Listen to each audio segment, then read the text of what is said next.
अस्सलाम वालेकुम वरहमतुल्लाहि वबरकातुहू। लो या चाचा जी आए अड्डा ਸ਼ਬੀਲ ਤੋਂ ਨਿਆਜ਼ ਸਾਹਿਬ ਤੇ ਫਿਰਕਾ ਵਰੀਅਤ ਬਹੁਤ ਹੋ ਰਹੀ ਹੈ ਤੇ ਜਿਨ੍ਹਾਂ ਤੋਂ ਅਸੀਂ ਮੁਸਲਮਾਨ ਭਾਈ ਜਿਹੜੇ ਫਿਰਕਿਆਂ ਦੇ ਵਿੱਚ ਵੱਟ ਗਏ ਆ ਤੇ ਸਾਡੇ ਤੋਂ ਦੂਸਰੇ ਲੋਕ ਜਿਹੜੇ ਆ ਉਹ ਫਾਇਦਾ ਉਠਾ ਰਹੇ ਆ ਇਸ ਚੀਜ਼ ਦਾ। ਬਿਲਕੁਲ।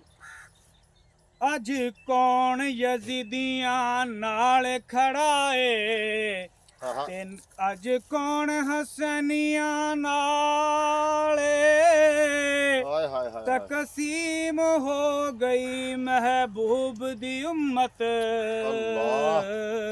इनू कहंदे खिजर ज़वाले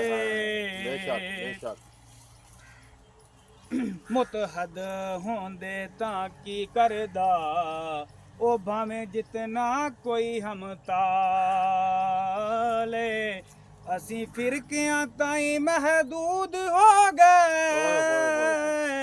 ये भी दुश्मन दी एक चाल ये भी दुश्मन दी एक चाल